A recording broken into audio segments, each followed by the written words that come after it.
نستعين على أمور الدنيا والدين وصلى الله وسلم على سيدنا ومولانا محمد خاتم النبيين وعلى آله وصحبه وبارك وسلم أجمعين. سبحانك لا علم لنا إلا ما علمتنا إنك أنت العليم الحكيم. رب اشرح لي صدري ويسر لي أمري واحلل عقدة من لساني يفقهوا قولي. ربي زدني علما وارزقني فهما. اللهم إنا نسألك فهم النبيين وحفظ المرسلين وإلهام الملائكة المقربين. اللهم اغننا بالعلم وزينا بالحلم واكرمنا بالتقوى وجملنا بالعافية. اللهم أكرمنا بنور الفهم وأخرجنا من ظلمات الوهم. يا فتاح يا عليم يا فتاح يا عليم افتح علينا فتحا قريبا وافتح علينا فتحا مبينا برحمتك يا أرحم الراحمين. أما بعد. Alhamdulillah,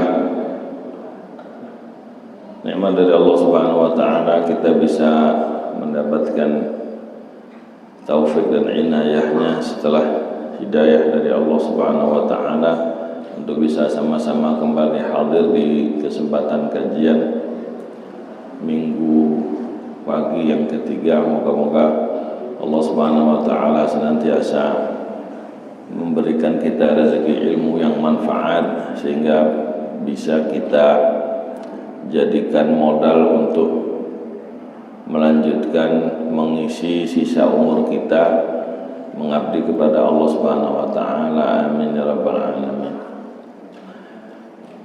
Hadirin al hadirat rahimakumullah. Review singkat kajian yang sebelumnya bahwa di dalam proses pengobatan atau pendidikan rohani, pendidikan batin itu kadang-kadang seorang guru menemukan di hadapannya berbagai macam kasus penyakit batin. Oleh karena itu maka kaidahnya kemarin tidak boleh langsung diberi terapi, ya, tidak boleh langsung diberi obat sebelum mengetahui apa penyakitnya. Sama kayak penyakit badan, nggak mungkin kita datang ke dokter, ke puskesmas, ke rumah sakit langsung disuruh tengkurap, disuntik gitu, nggak bisa. Pasti ada proses awal yang namanya apa? Diagnosa, gitu. Diagnosanya gimana? Itu kan kalau guru yang buka praktek, repotnya nih kayak guru panggilan kayak begini nih.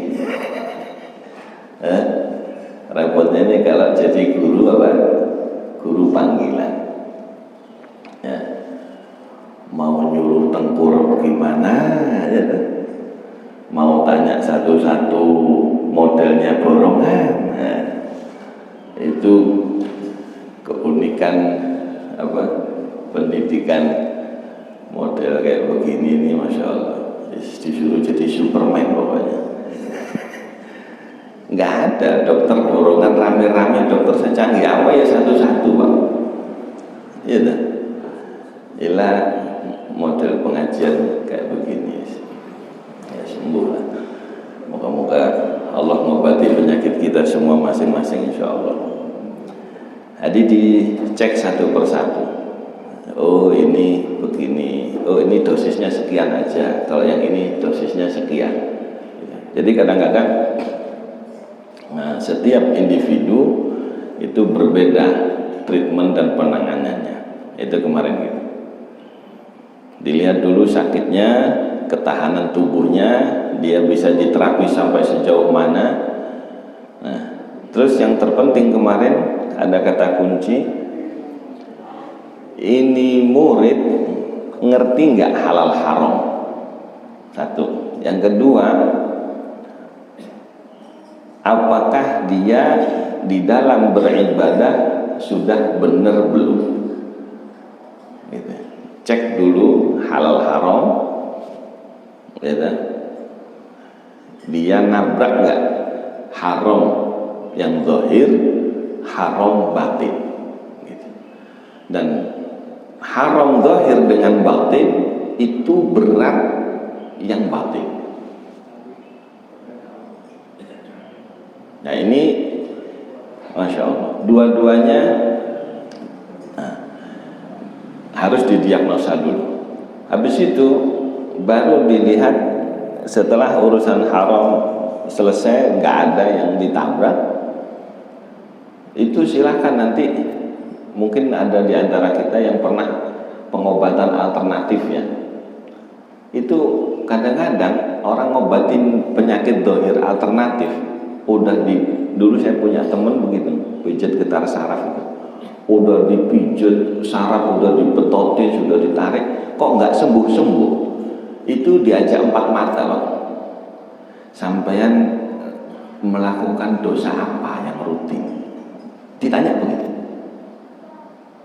Sampeyan kalau kepingin sembuh harus taubat dulu. Kalau kepingin sembuh harus taubat dulu. Begitu dia taubat, istighfar, bahkan kadang-kadang sampai diajak baca syahadat, itu pulang baru bisa jalan. Yang stroke, yang ini. Saya dulu pernah punya temen satu siaran gitu ya, waktu di radio, Pak Matio Waraksongko, nggak tahu sekarang gimana kabarnya beliau, meneliti gerakan sholat 30 tahun di Jepang. Saya bilang, kok nggak sekalian gerakan wudhu, nggak satu paket. 30 tahun akhirnya menemukan senam sehat tanpa obat. Jadi sholat itu dikembangkan gerakannya nanti jadi senam. Nah, setiap orang yang sholat dan ditambahin sedikit senam, dia bisa sehat nggak pakai obat. Gitu. Karena benar-benar ajib itu hikmah gerakan sholat itu. Baik. Nah, sudah selesai urusan haram, didiagnosa nggak ada. Nah ini kebanyakan kita nggak ngerti kalau itu haram, itu masalahnya. Kalau itu dosa, nah berarti nanti harus ada kajiannya. Untuk urusan dosa-dosa ada kitab yang kecil, itu biasanya ditaruh di bagian belakang. Kitab yang kecil Bidayatul Hidayah, misalnya Imam Ghazali, itu fikih tasawuf. Paling dasar itu diajarkan di situ. Maksiat mata, dosa mata ada berapa pasal? Ada berapa pasal? Dosa mata berapa pasal? Oh pantesan kadang-kadang kita di mata kenapa kok kadang-kadang ngelihat sesuatu kembar gitu ya. Loh udah umur belum? Bukan kata siapa. Ada data, Bapak silahkan baca biografinya Imam Abi Suja, pengarang kitab Takrib Matan Fathul Qorib ini. Itu umur sampai 100 lebih, 90 tahun, 100 tahun, gigi, mata, telinga masih utuh. Kenapa? Teorinya boleh disebutkan, hafidtuhu fis sighari fahafadhani Allahu indal kibar. Saya menjaga mata sejak kecil, anggota tubuh saya sejak kecil nggak nabrak maksiat, nggak nabrak dosa, akhirnya Allah jaga tubuh saya sampai tua. Di umur 90 baru kita makan apa jagung itu ya, apa? Iya, kata jagung, kertak-kertak itu masih bisa. Jangan ditiru, akan berbahaya itu. Nah, kalau kita mas gigi pasang bisa copot katanya. Itu umur 100 tahun. Dan itu bukan satu orang, banyak cerita yang seperti itu dalam sejarah ulama kita. Sejak kecil sudah diajarin sama orang tuanya apa itu wajib, apa itu haram, apa itu sunnah, apa itu makruh. Jadi hidupnya benar-benar disiplin, ya, tersistem.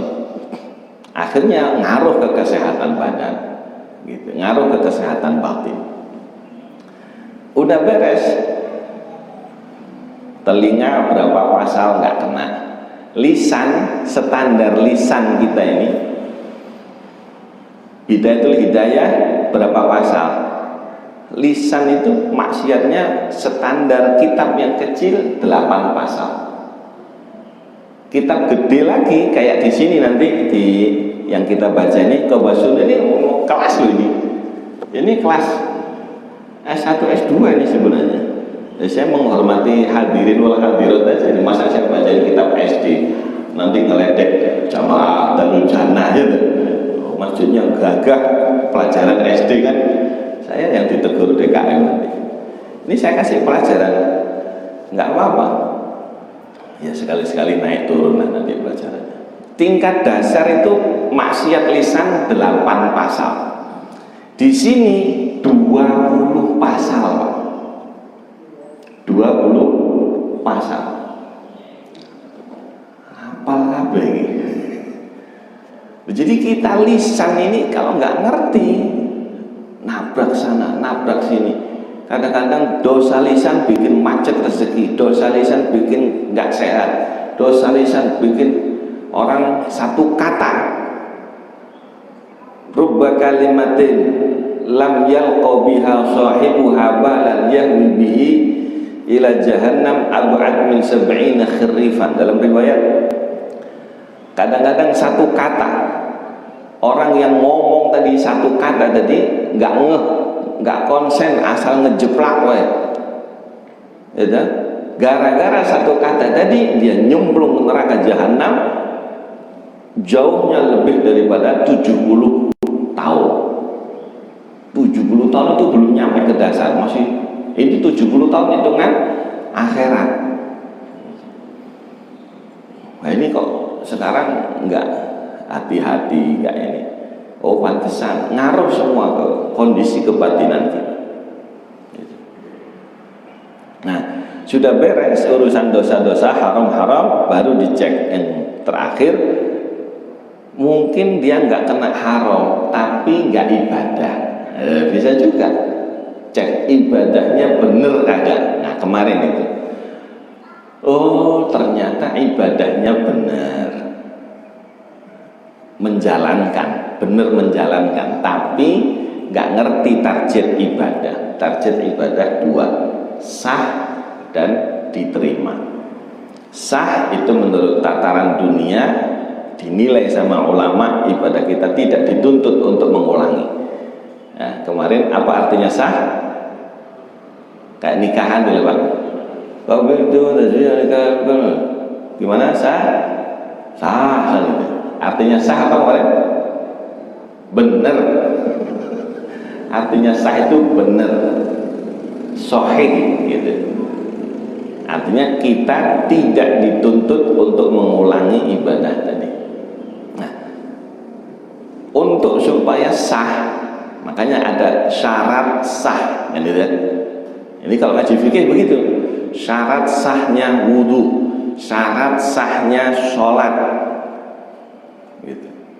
Nah ini kadang-kadang begitu ditanya, kagak bunyi. Wah repot ini. Berarti ibadahnya ini apa? Maaf, tebak-tebakan. Jadi kita ibadah sama Allah ngeraba-ngeraba. Nah ini kadang-kadang kalau ketemu mursyid yang asli ya, yang bukan KW-KW, yang standar SNI, ketemu mursyid, ada orang mau ikut thariqah, ketemu mursyid nggak diajarin zikir dulu, dicek wudunya, dicek sholatnya, gitu. Udah bener, nah baru nanti lanjut perjalanan batin. Kalau enggak, ngaji dulu kamu, ngaji fikih dulu. Karena gara-gara 2 tadi, nabrak haram atau ninggal kewajiban, atau kewajibannya tidak sah, akhirnya bermasalah hidup, bermasalah kepada perjalanan hidupnya, bermasalah kepada penyakit batin. Kita yang sah itu kayaknya cuma ngasih nafkah aja deh. Ngasih nafkah itu juga nggak harus pakai niat, nggak harus macam-macam kayak ibadah yang lain. Kalau ibadah yang lain persyaratannya Masya Allah. Contoh dalam sholat, kapan ruku itu dianggap sah? Itu nanti per rukun ada syaratnya. Kalau kita ngaji fikih, syaratnya berdiri, syaratnya Fatihah, dapat takbir, Fatihah, syaratnya ruku, syaratnya ini. Ini kayaknya kalau saya tanya, ini kayaknya nggak ada sinyal ya. Iya. Apa syaratnya ruku? Itu semua rukun ayyasihha ma qabla, pasti ada syarat rukun yang sebelumnya harus sah. Jadi kita nggak boleh rukuk sebelum berdiri Fatihah sah. Habis itu baru boleh rukuk. Rukuk sah baru boleh i'tidal. Kalau ada satu yang nggak sah, berarti setelah itu nggak dihitung semua. Wes ruwet namanya. Nah itu belajar fikih zahir. Nah ini saya nggak paham di sini kitab fikihnya pakai apa, sudah kelas berapa? Gitu. Safinah sudah lancar semua belum? Kemarin sampai saya, karena kasus kayak begini ini berkali-kali. Ada orang ngerasa sudah pengajian bertahun-tahun. Maaf ya, wajib ilmu itu wajib tahu, artinya gitu. Wajib tahu. Masa urusan wudhu, rukun berapa, syaratnya berapa, rukun berapa, batalnya berapa, masa gitu? Itu kan kerjaan tiap hari. Masa nggak tahu? Ini nggak masuk di logika, nggak masuk. Kecuali kita memang nggak pernah ngaji. Nah di situ nanti masalahnya. Ilmu yang wajib nggak kita pelajari, nggak kita kaji, yang nggak wajib dipelajari, ngerti, paham. Contoh analogi yang sederhana, kita pinter editing, wah pakai laptop bisa, gitu, editing, apalagi edit video, foto, coding, macam-macam bisa semua. Tapi nggak ngerti nyalain laptop itu gimana, nggak ngerti kalau laptop ini ada baterainya yang wajib dicas, nggak ngerti kalau kadang-kadang satu program itu harus jalan online, wajib ngisi pulsa. Ayo kira-kira ilmu yang lain manfaat nggak? Nggak manfaat Pak.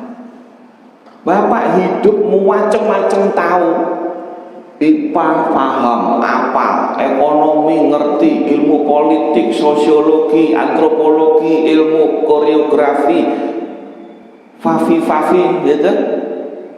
Ilmu wajib nggak ngerti, masalah hidup Anda.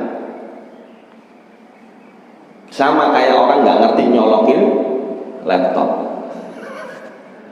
Sama kayak orang nggak ngerti kalau baterai HP itu perlu dicas, nggak ngerti cas-casan. Dan kadang-kadang ada orang itu hidupnya kayak HP yang sudah konslet baterainya, harus colok kabel terus, nggak bisa dia ninggalin kabel, itu nggak bisa. Ada orang itu kadang-kadang hidupnya supaya Anda jalan bener, duduk terus di pesantren, di tempat-tempat ibadah, nggak bisa keluar sedikit konslet sudah mati. Nah ini Masya Allah, kadang-kadang kayak kemarin ada datang curhat, Pak Ustadz saya sudah ditinggal istri 2 tahun, anak saya ngomel-ngomel. Pak Ustadz yang satu ekonomi. Begitu kita cek pasti ilmu wajib gak ngerti. Bab Toharoh nggak ngerti, waktu itu di pondok lampu mati, tapi airnya sebenarnya nggak mati, tinggal air 1 timba. Pak wudhunya pakai air timba. Komen, loh ini kan belum 2 kula. Saya jawab, loh sampean mau ngajarin kiai ya Pak? Sampean mau konsultasi apa mau ngajarin kiai? Berarti sampean nggak tahu ilmu wajib, gitu. Oh, kena 1 pasal. Ilmu wajib apa? Kagak ngerti. Caranya wudhu kalau kepepet air sedikit gimana? Kagak ngerti. Wah masalah. kena ilmu colokan tadi, nggak ngerti nyolok HP. Habis itu ngobrol, ternyata benar, ilmu wudhu, toharoh gak ngerti, ilmu sholat gak ngerti. Akhirnya apa? Begitu ada kegagalan, konslet dalam hidup, rezeki, kesehatan, ketenangan rumah tangga dan sebagainya, berhenti. Mulai orang kalau gagal itu cenderung apa? Nyari kambing hitam, nyalain tetangga. Mungkin tetangga saya nyihir gitu. Ini mungkin main tenung, bukan main tenung, Anda berbuat dosa gitu, yang tidak kita sadari dan tidak pernah kita datang ke seorang ulama, introspeksi diri, diagnosa. Kayaknya terus gitu, Pak. Nah, banyak keluarga bermasalah, begitu konsultasi, saya kasih kitab yang dasar aja. Nih, Bidayatul Hidayah, baca. Cuma 27 pasal. Mulai bangun tidur sampai tidur lagi. Sebab apa? Bangun tidur kita itu kan yang ngajarin salah kan? Kita ini kan kebanyakan kan ngikut madhab bangun tidurku terus. Salahnya di situ. Bangun tidurku terus. Nah, salahnya di situ. Siapa yang ngajarin kayak begitu? Nggak ada.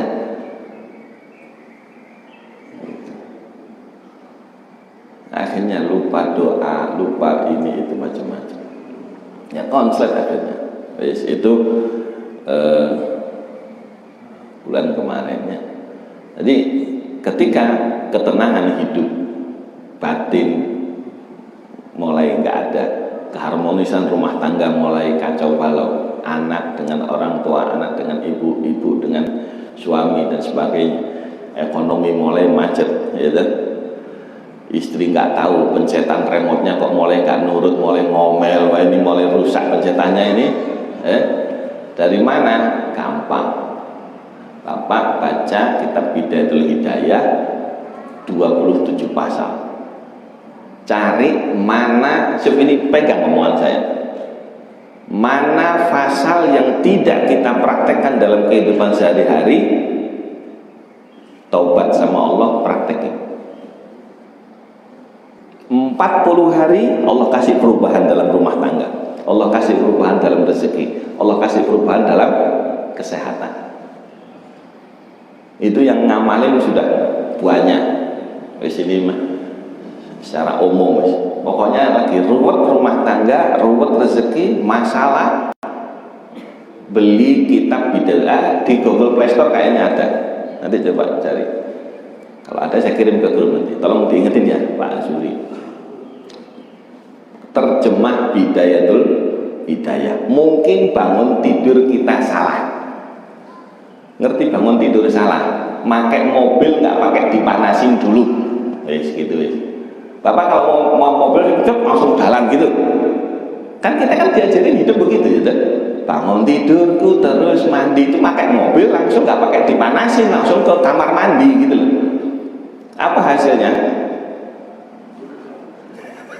Mobil kita bermasalah lama-lama. Tidur nggak pakai adab, matiin mobil, nggak dinormalin ya persnelennya dan sebagainya. Matiin laptop main cabut aja, matiin komputer main cabut, konslet semua lama-lama. Mau tidur ada adabnya. Nah, di mana? Gampang, Bidayatul Hidayah. Ada curhat, Pak Ustadz, malu saya Ustadz ke rumah, kenapa istri saya begini-begini, masih bajunya nggak rapi, takut Ustadz marah ke saya. Ngeluhin istri, oh gampang Pak, jangan ngomelin istri, Bapak perbaiki diri. Nih Bidayah dibaca. Yang diamalin apa? Yang diamalin adab masuk kamar mandi. Coba, apa hubungannya sama istri? Nggak ada hubungannya sama istri. Memperbaiki cara saya masuk ke kamar mandi. Ini kan tiap hari masuk kamar mandi kan? Ngerti adabnya kan? Diamalkan itu 40 hari ya, jangan bolong. 40 hari. Alhamdulillah Allah kasih hidayah istrinya mau pakai baju rapi. Ngeluhin suami saya nggak pernah mau diajak ngaji. Oh, jangan salahkan suami. Ibu baca mana yang mau diamalin, doa mau sholat subuh. Oh, di sini belum ada doa mau sholat subuh, ini nggak standar SNI di sini.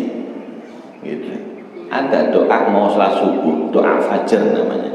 Itu yang meriwayatkan Sayyidina Abdullah bin Abbas. Amalkan itu. Nah, ada di kitab Hidayah. Allahumma inni as'aluka rahmatan min indika tahdi biha qalbi wa tajma'u biha syamli wa talumu biha sya'thi wa taruddu biha al-qati wa tuslihu biha dini wa tahfadhu biha ghaibi wa tarfa'u biha syahidi wa tuzakki biha. 5 halaman lah. 5 halaman. Kalau dipimpin bareng-bareng mah insyaallah beres semua. Ayo, mau kita buktiin ayo ilmunya Rasulullah, ilmunya ulama. 40 hari baca doa fajar di sini, bapak punya hajat, keluhan apa saja, air rame-rame. Nanti lama-lama dojonya buka pengobatan lagi, itu takutnya. Waduh repot ya. Enggak, ini karena mengamalkan ilmu. 40 hari. Ya. Kita ini banyak ibadah tapi tidak standar gitu loh. Adab-adabnya, sunnah-sunnahnya. Baik. Lah, belum lagi nanti masalah sunnah itu apa. Nah ini Masya Allah, pengertian orang sekarang terhadap sunnah ini, nggak apa-apa sunnah aja kok. Lu masalah Pak, masalah ya. Baik, sekarang kita masuk metode bertahap mendidik jiwa. Saya baca Arabnya dulu karena yang berkah ini yang kalamnya ulama.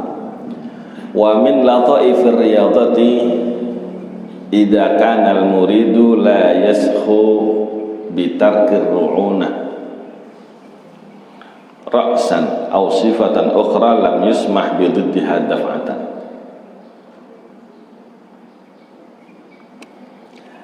Dan di antara keunikan ya, kelembutan dalam riyadhah, dalam proses pendidikan, idza kana al-muridu la yaskhu bi tarkir ru'una, apabila seorang murid tidak mau atau tidak mampu meninggalkan ar-ru'una. Apa ru'una? Ru'una itu gejolak dorongan nafsunya. Ada orang itu kadang-kadang ru'unahnya tinggi, apa gejolak nafsunya tinggi, nggak bisa melihat ibu-ibu, melihat wanita dikit, oh ibu mana bu, mestinya apa aja, mau tua muda mestinya apa.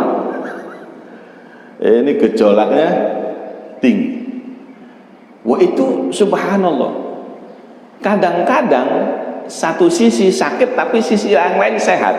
Ada sahabat itu punya ru'unah kayak begitu. Saking nggak bisanya menahan nafsu, menahan syahwatnya, beberapa kali terjerumus ke dalam zina. Tapi apa?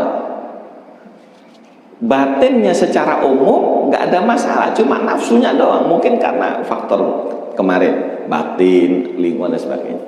Akhirnya Pak sampai dirajam sama Rasulullah. Ada sahabat begitu dilempar batu kena darahnya yang dihukum tadi, komen, ih najis, berapa kali dia dicambuk, dipukul, dirajam kayak begini. Rasulullah dengar, loh, la takunu aunan ala syaitani li akhi, la takunu aunan ala syaitan ala akhika, jangan kau jadi penolongnya syaitan terhadap saudara kamu. Kayaknya dia secara zahir bersalah, dihukum, gitu. Tapi masalahnya bukan karena dia sengaja, bukan. Punya penyakit batin yang memang susah disembuhkan. Makanya di antara tafsir yang unik itu, ini penyakitnya orang laki ini. Bapak ngerti surat Al-Falaq? Pernah baca tafsir yang menafsiri min syarri ghasiqin idza waqab. Kalau kita sementara terjemahnya apa? Dari kejelekan ghasiqin idza waqab apa? Hah? Malam apabila telah gelap itu ya. Ada lagi ulama lain menafsirkan min syarri ghasiqin idza waqab, dari bahayanya apa ini? Senjatanya orang laki itu. Idza waqaba, kalau dia lagi berdiri. Itu kalau lagi berdiri nggak ada salurannya, waduh, masalah. Itu tafsir yang paling unik itu. Artinya apa? Merujuk kepada bahayanya nafsu tadi. Kalau sudah libidonya, birahinya kenceng, waduh, nggak peduli deh. Mau sekarang aja kasusnya anak umur 5 tahun sama aki-aki itu loh. Iya kan? Di sebelah sono kan gitu. Di daerah sini. Aki-aki anak umur 5 tahun coba. Berarti Allah nggak salah kalau idza min syarri ghasiqin idza waqab. Sekarang ini zaman udah nggak normal. Gitu. Ya kita yang punya saluran, punya istri, punya yang halal, alhamdulillah. Lah yang enggak itu ya apa? Nah, ini kadang-kadang rukuna. Ketika sahabat tadi dilemparin, dicaci sama orang, Rasul bilang apa? Jangan kamu jadi penolong setan atas dia. Habis itu diberi apa? Pujian. Fa innahu yuhibbullaha wa rasulah. Ini walaupun dihukum kayak begini, dia cinta kepada Allah Ta'ala dan Rasulnya. Sisi batinnya yang lain sehat. Dia cinta kepada Allah dan Rasulnya, maka merelakan dirinya untuk tobat sampai dihukum sama Allah dan Rasulnya. Nggak apa-apa. Yang penting saya diterima tobatnya sama Allah. Ada yang berani gitu.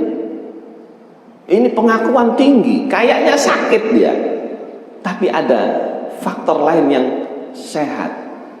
Dia nggak normal saja, nafsunya terlalu menggebu-gebu sehingga terjerumus kepada zina awalnya. Tapi yang zina dohirnya saja, nggak sampai seneng gitu loh.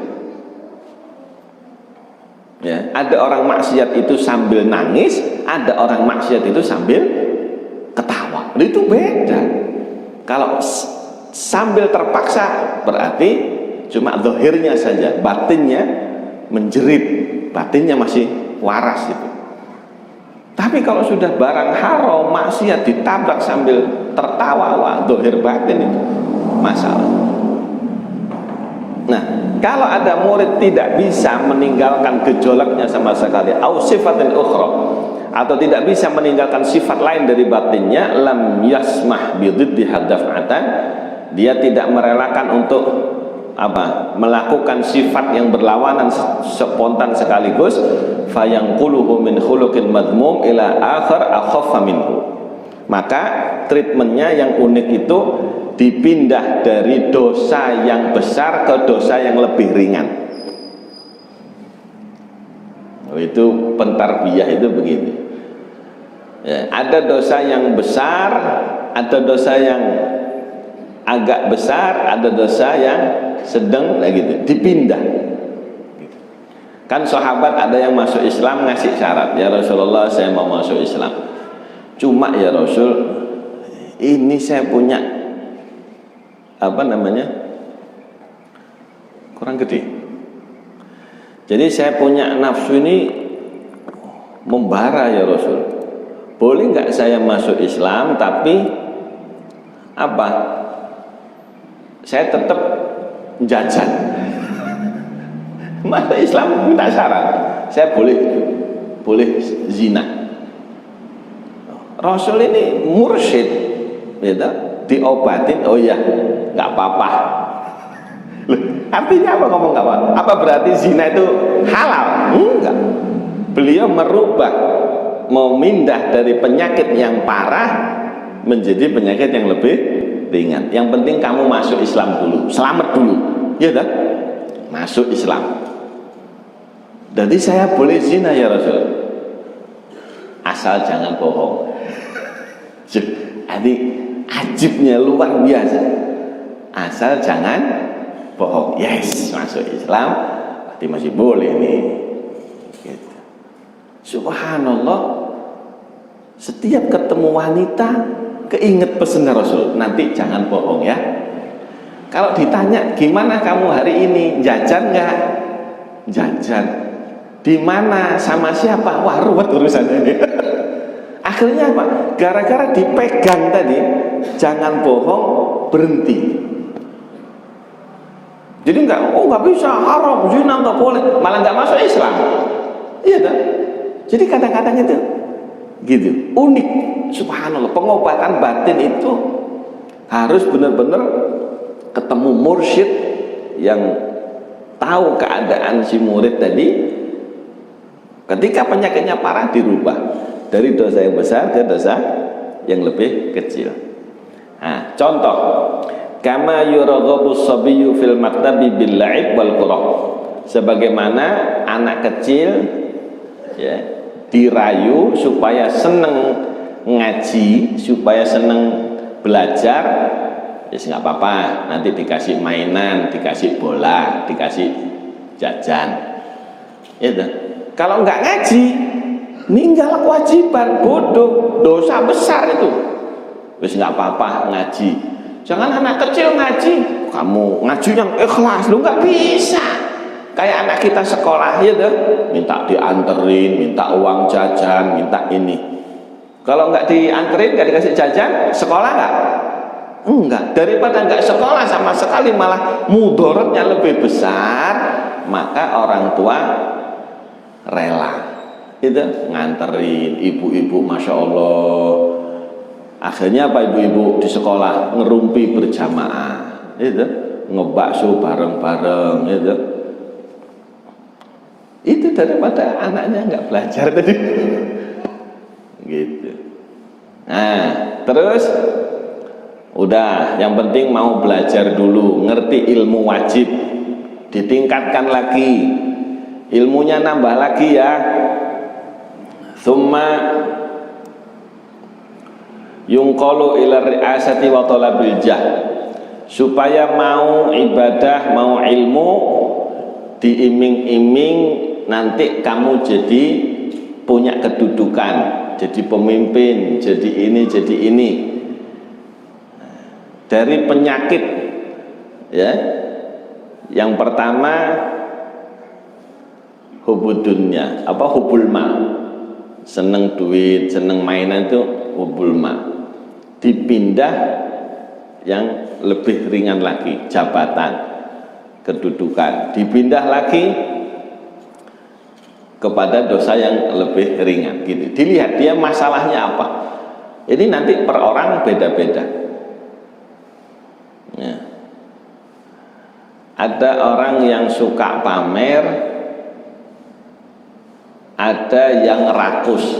Nah, dua-duanya penyakit ini, rakus sama pamer. Mana yang lebih berat? Nggak ngerti kita gitu. Nah, daripada nanti seseorang itu terjerumus kepada penyakit yang lebih berat, kata para ulama, lempar ke yang lebih ringan, pasalnya lebih ringan ya. Nah, sudah punya ilmu, sudah beramal soleh, tapi kepingin punya kedudukan, punya jabatan, pengen dipanggil ustadz, pengen dipanggil kiai. Nah, baru nanti diajar ikhlas. Jadi ngajar ikhlas itu terakhir. Udah alim, udah rajin ibadah, nah baru belajar ikhlas. Ya, kita ini baru belajar ikhlas, nggak tahu nyampe mana belajar. Ya, nah, ini garis besarnya. Dan itu kadang-kadang butuh berapa tahun, beda-beda. Jadi prinsipnya, kalau tidak mampu meninggalkan buruk secara sekaligus, maka pendekatan bertahap diperlukan untuk perubahan yang efektif. Harus ngerti tahapan kesehatan batin. Itu ada berapa penyakit dosa besar batin yang diidap sama murtadi. Nah, pelan-pelan. Nah, perubahan sejati membutuhkan kesabaran dan proses yang terencana. Nah, kita rencananya ibadah jadi ahli, jadi ikhlas itu kapan? Gitu. Kadang-kadang butuh proses. Makanya kata Rasulullah tahapannya apa? Annasu kulluhum mauta ay halka illal alimun. Manusia itu semuanya cilaka kecuali yang tahu, kecuali yang berilmu. Yang sudah berilmu wal alimun kulluhum halka. Yang sudah berilmu masih cilaka. Illal amilun, kecuali yang mengamalkan ilmunya. Yang sudah mengamalkan ilmunya masih cilaka. Illal mukhlisun, kecuali yang ikhlas. Wal mukhlisun fi khatarin azim. Yang sudah ikhlas masih bahaya di ujung tanduk. Maju kena, mundur kena. Kadang-kadang waktu ibadah ikhlas, begitu 30 tahun kemudian nuntun cucunya, ngomong ke cucu, "Cuk, ini dulu kalau bukan engkong yang berjuang maka gak bakal jadi." Ibadah 30 tahun akhirnya dipamerin ke cucunya. Luntur kabeh, rusak semua amal. Makanya orang yang ikhlas pun masih bahaya. Ini membutuhkan kesabaran dan proses yang terencana. Nah, jadi kita merencanakan nggak itu? Berapa perencanaan kita? Itu supaya ilmu beres. Oh, ilmu wajib mah sebentar. Kalau saya seminggu sekali berarti dalam berapa hari gitu ya. Misalnya kitab wajib fikihnya apa, tauhidnya. Ilmu yang wajib aja dulu, 3 ini. Fikih dasar, tauhid dasar, akhlak dasar. Ini dalam berapa lama? Kalau setahun beres semua. Beres semua kita wajib. Ya, kita ngerti, paham, ditanya bisa, itu baru berilmu. Apa ditanya masih, hah? Belum. Silahkan baca hadisnya. La yazalu qadama 'abdin yaumal qiyamati hatta yus'ala an arba'. Tidak akan bergeser kedua kaki seseorang hamba di hari kiamat sampai ditanya tentang 4 hal. Yang pertama, pertanyaan pertama, an syababihi fima afnah. Masa muda dipakai apa dulu?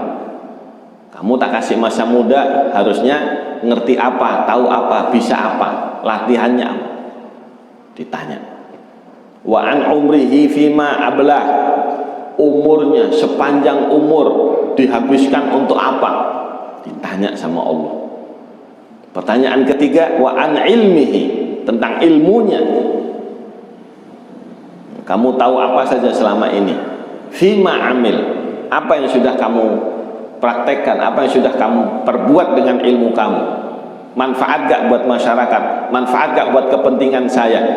Untuk dakwah, untuk syiar, untuk Islam, untuk muslimin? Apa fungsinya titel sampean? Apa fungsinya kedudukan sampean? Ditanya semua sama Allah. Yang ketiga, loh kamu ngerti ini tapi wudhu gak bisa kok. Loh ya apa itu? Loh kamu ini jago, ilmu yang wajib gak ngerti. Gitu. Yang terakhir, wa an malihi min aina tasabahu wa fima anfaqa. Kalau duit ditanya 2, dari mana dapatnya, keluarnya kemana. Itu 4 pertanyaan yang harus kita persiapkan mulai sekarang, direncanakan, dipikir kira-kira jawabnya apa. Baik. Di sini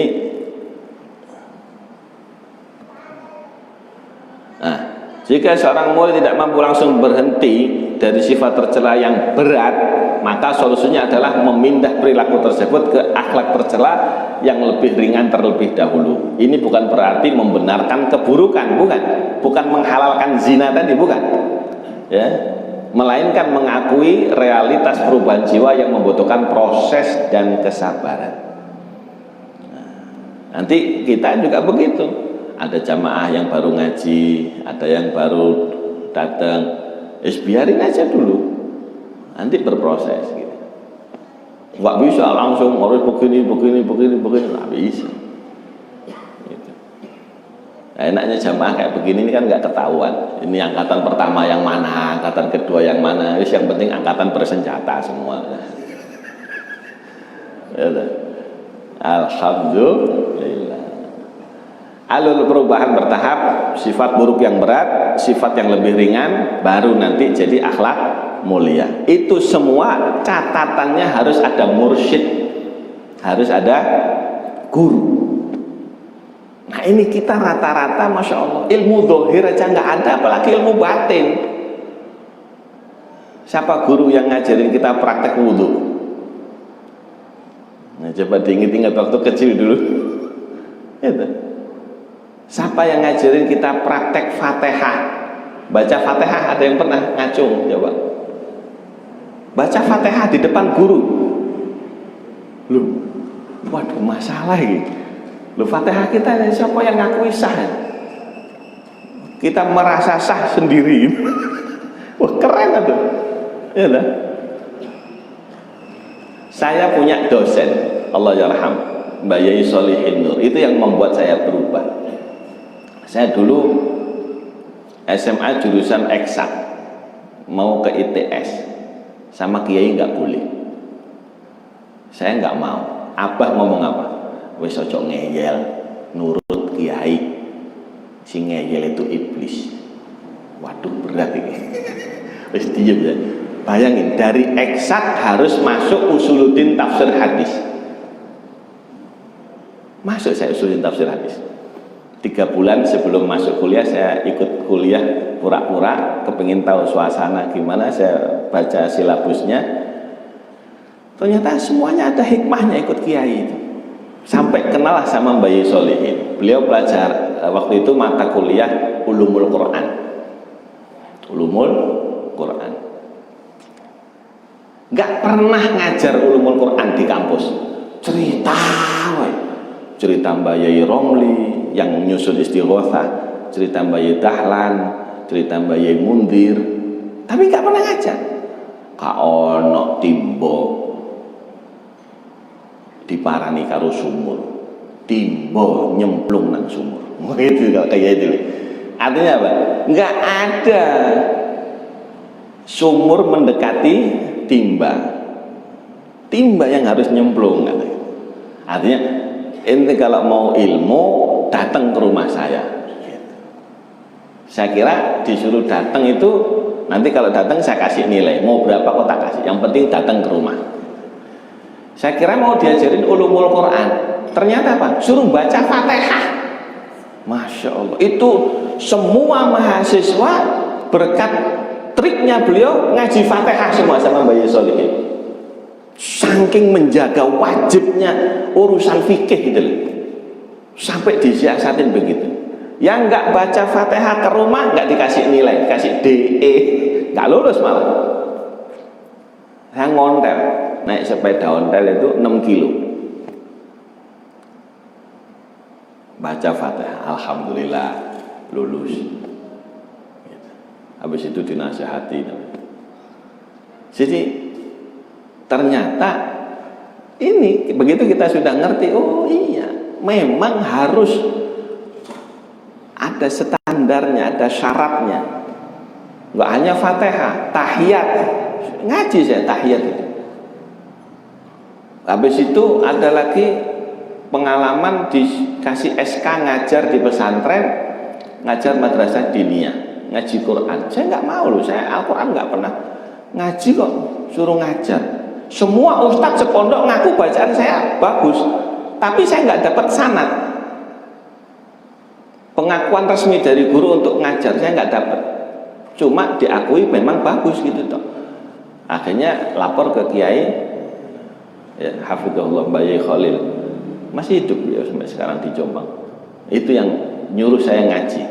Ya wis, awakmu wis disuruh nyupir nggak punya SIM, nyupiri tetap sambil nyari SIM, kata beliau gitu. Oke, siap. Tasheh saya, tasheh bacaan Fatihah.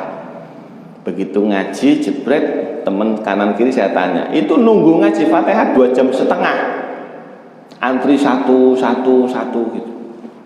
Sebelah saya tanya, Asaman berapa lama ngaji? 6 bulan. Nyampe mana?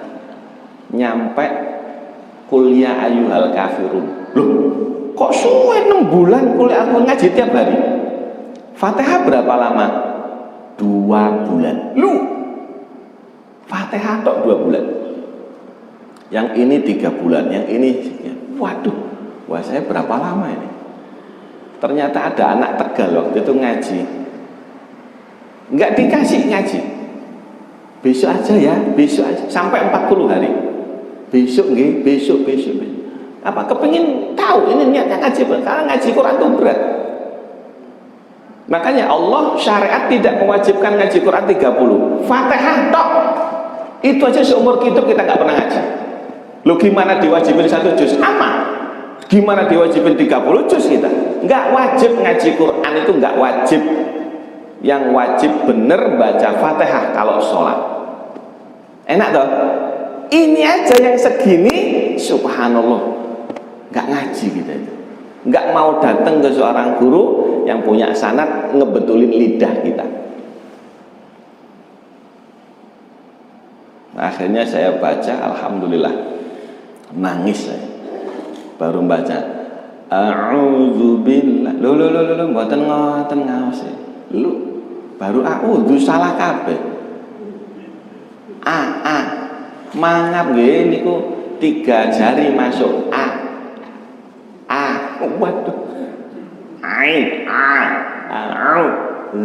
Diinjek lidah, waduh kena kabeh, salah kabeh wis. Lamul jalalah, lam Allah salah. Hak salah. Ba a'udzubillah kena baknya. Shin kena, to kena. Lu nangis saya, Allah, ngerasa bener ternyata salah kabeh. Tobat sama Allah. Ya Allah, terima ibadah saya 18 tahun ya Allah. Saya umur 18 waktu itu. Gitu. Nah ini ya itu proses semua. Gitu.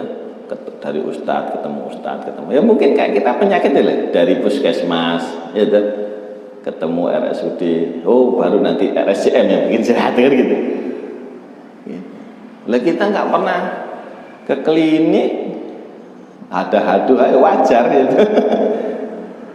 Tujuan akhir membimbing jiwa menuju akhlak mulia melalui proses yang realistis, bertahap dan penuh kasih sayang, bukan pemaksaan yang justru memperlemah semangat belajar. Nah, contohnya mendidik anak itu juga memerlukan pendekatan bertahap yang disesuaikan dengan kesiapannya. Terdapat 4 tahapan. Ini contoh saja. Semestinya nggak harus 4 tahapan gitu, nggak plek begitu. Tergantung anaknya masing-masing. Ya, ulama mendidik Bayi Solihin cerita ke saya, Bayi Romli itu mendidik beliau untuk bangun malam dan wudhu 4 bulan. Tadinya, nggih Mbak Yai, awakmu kalau malam bangun nggak? Bangun Yai. Ngapain? Ke kamar mandi. Di kamar mandi ngapain? Pipis Yai. Terus habis itu ngapain? Tidur. Oh, ya wes, yang ngono, bener. Lek kepingin pipis bangun, ojo ditahan.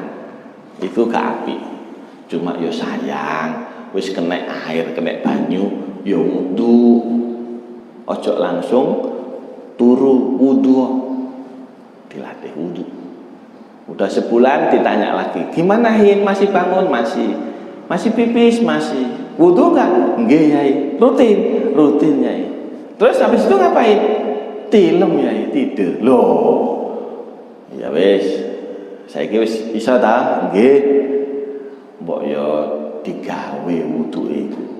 Dipakai. Sayang. Ente pakai tidur langsung batal toh? Nggih Yai. Lah coba ente pakai mbok sak rakaat, borong rakaat. 1 atau 2 rakaat. Coba lagi 1 rakaat, kadang 2 kan.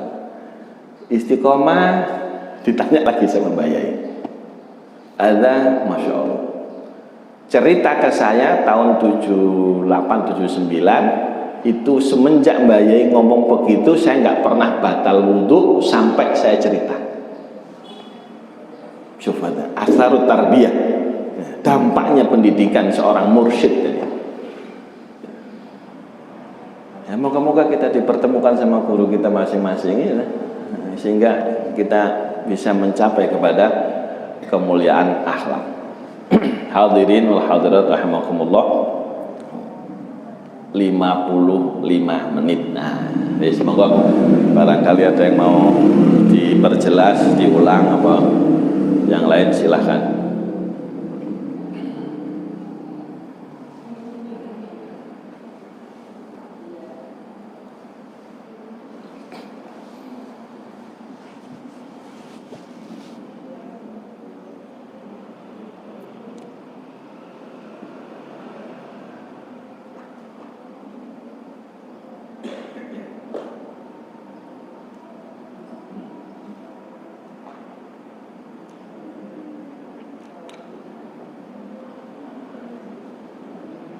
Silakan, ada yang mau tanyakan?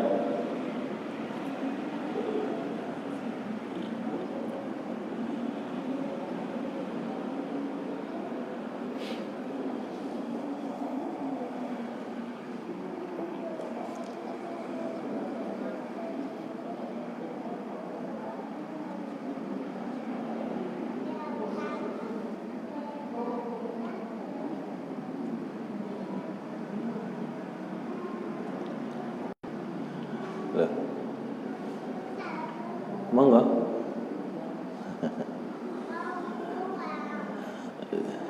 Langsung bikin rencana ngaji Fatihah boleh.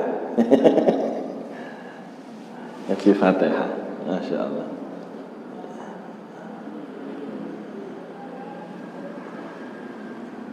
Saya ngaji Fatihah 3 kali. Waktu di Jombang sama Mbak Yesolehin, habis itu ngaji lagi yang nyari SIM tadi itu 2 hari.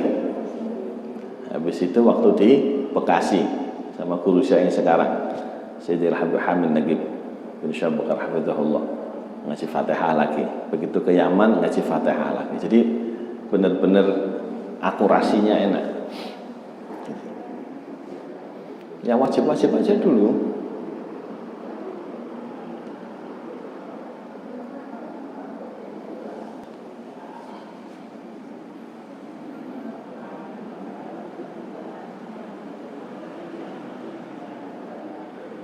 Itu dari ngaji Fatihah itu saya kenal namanya Mat-Tabi'i. Mat-Tabi'i, panjang yang mengikuti tabiat. Jadi subhanallah, dari perbaikan bacaan Al-Quran itu memperbaiki tabiat akhlak kita juga. Kalau Mat-Tabi'inya bisa rata 2 harokat, 2 harokat, 2 harokat, akhlak kita juga ikut lempeng gitu. Tapi kalau akhlaknya kacau, di sini 2, sini 3, sini 2,5 bisa gitu dibaca Quran itu. Enggak disiplin. Tapi kalau udah lempeng bacaannya enak, datar. Ayo silakan, ada mau tanyakan? Maka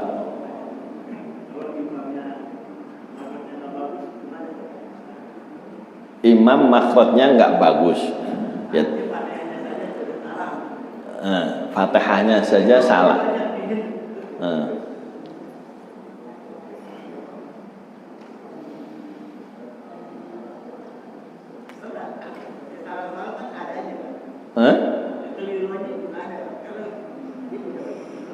Ya, jadi begini, aturan fikihnya begini.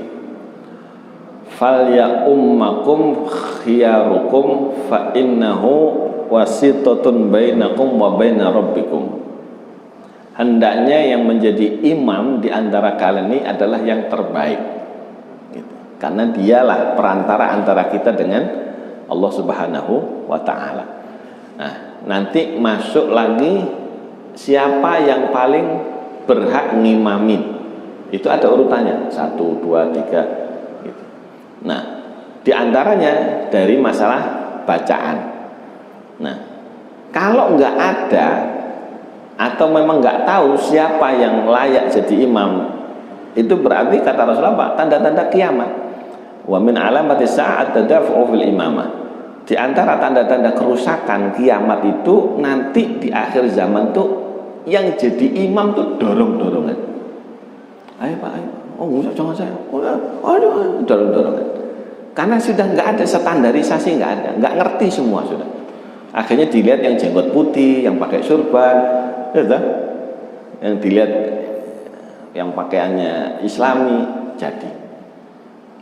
Ternyata kasus bacaannya salah. Itu bagaimana? Secara umum, ya, apabila ada makmum yang bacaannya lebih baik daripada imam Fatihahnya, maka bagi dia yang mu'tamad tidak sah bermakmum kepada ini. Terus gimana? Bagi dia yang bacaannya standar SNI, langsung niat mufarokoh. Bro, sorry bro, lu kagak layak jadi imam gue, anak sholat sendiri, niat pisah gitu. Bagi yang bacanya bener. Kalau bagi yang sama saja, sami mawon tunggale podo wae, ya sah-sah saja. Itu pendapat yang paling mu'tamad. Ada second opinion, ada pendapat yang kedua, tetap sah. Tetap sah. Yang bacaannya tadi Fatihahnya enggak pas gitu. Nah kita ya silahkan, kalau kita ngerasa ragu, nah ikut pendapat yang pertama, mufarokoh. Tapi kalau saya mufarokoh jadi fitnah misalnya, kayak saya ngalami waktu di loji dulu, saya nggak ikut sholat ke masjid, sampai ditongkrongin sama tetangga, ini ada ustadz nggak sholat ke masjid. Saya samperin DKM-nya, lah sampean milih imam asal gitu ya Mas. Lah itu kan imam bacaan Fatihahnya salah. Nangis itu DKM.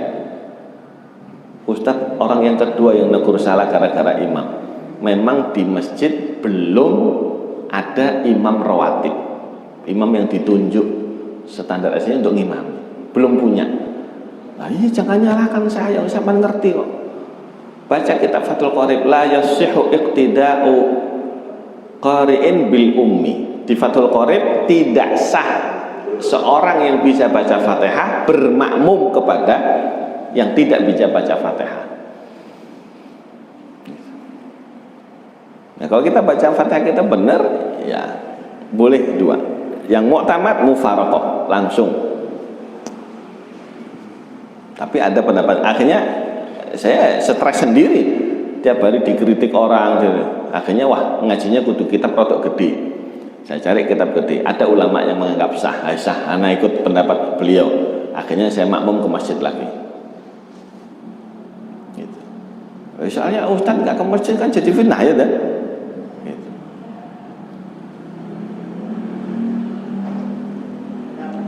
Siap.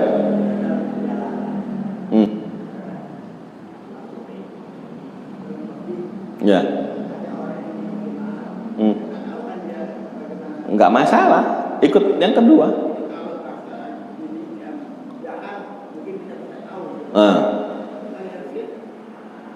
Ya itu kan sholatnya kadang-kadang sholat siang, kadang-kadang sholat malam. Gitu. Kalau sholat malam baru tahu bacaannya imam. Gitu. Nah kalau kita nggak tahu ya nggak ada masalah. Bisa. Langsung mufarokoh begitu. Standar minimalis ngangkat imam itu lihat penampilan gitu. Pakaiannya Islami, dia ngejaga kebersihan. Jadi iya. Minimal ciri-ciri dohir, walaupun kita nggak bisa ngecek bacaan. Ayo siapa?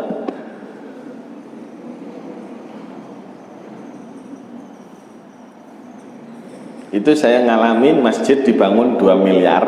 Saya penasaran ikut sholat di situ. Ikut sholat saya dorong-dorongan. Ayo Pak, ayo Pak. Ayo. Ternyata yang jadi siapa? Yang mendapat dorongan paling kuat. Didorong 3 orang maju. Begitu di depan balik kanan. Wih, keren ini ternyata orang ini. Mana ada imam sekarang balik kanan ngadepin jamaah.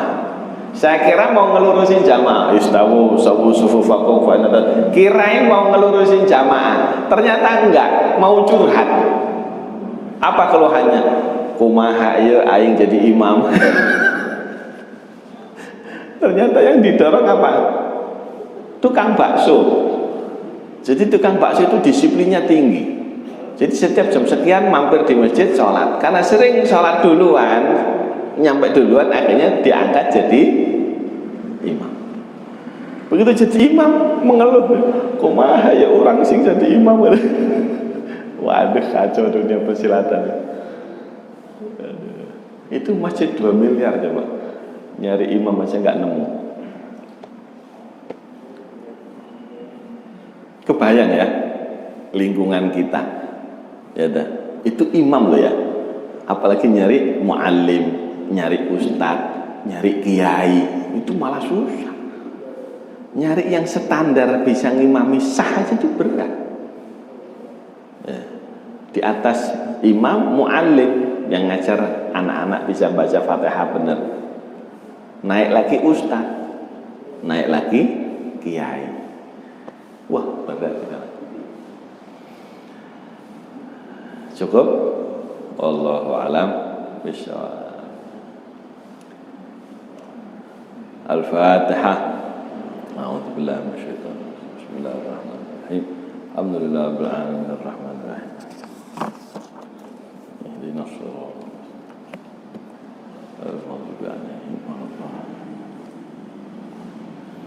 Bismillahirrahmanirrahim. Alhamdulillahirabbil alamin. Allahumma shalli wa sallim wa barik wa karrim ala sayyidina Muhammad wa ala ali sayyidina Muhammadin qamaril wujud fi hadzal yawm wa fi kulli yawm wa fi yawmil maw'ud sirra wa jahra fid dunya wal ukhra wa ala alihi wa sahbihi wa barik wa sallim. Allahumma shalli wa sallim wa barik wa karrim ala sayyidina Muhammad wa ala ali sayyidina Muhammad tibbil qulubi wa dawaiha wa afiyatil abdani wa shifaiha wa nuril absari wa dhiyaiha wa qutil arwahi wa ghidaiha wa ala alihi wa sahbihi wa barik wa sallim. Allahumma inna nas'aluka al-'afwa wal 'afiyah wal mu'afata ad-da'imah fid din wad dunya wal akhirah.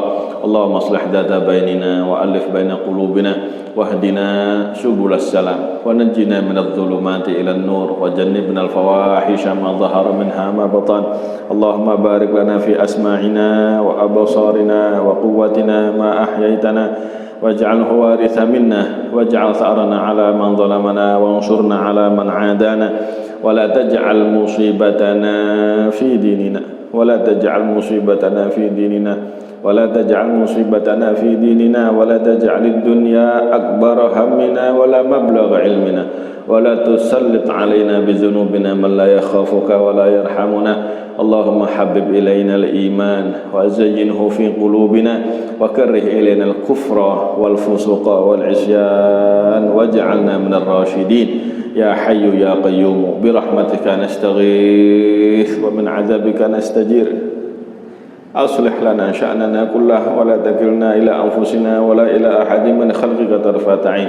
Rabbana anfa'na bima 'allamtana, Rabbi 'allimna alladhi yanfa'una, Rabbi faqihna wa faqih ahlana wa qarabatin lana fi dinina ma'a ahli al-qutri untha wa dhakar. Rabbi wafiqna wafiqhum lima tartadi qawlan wa fi'lan karama warzuqil kulla halalan daima wa akhilla atqiya ulama nuhdha bil khair wa nukfa kulla syarr. Rabbana aslih lana kulla syu'un wa aqirra birridha minkal uyun wa qadi 'anna rabbana kulla duyun qabla an ta'tiyana rusulul munun waghfir wastur anta akramu man satar wa salatullahi taghshal mustafa man ilal haqqi da'ana wal wafa بكتاب فيه للناس شفاء وعلى الآل الكرام الشرفاء وعلى الصحب المصابيح الغرار. اللهم اهدنا بهداك اللهم اهدنا بهداك واجعلنا ممن يسارع في رضاك ولا تولنا وليا سواك ولا تجعلنا ممن خالف أمرك وعصاك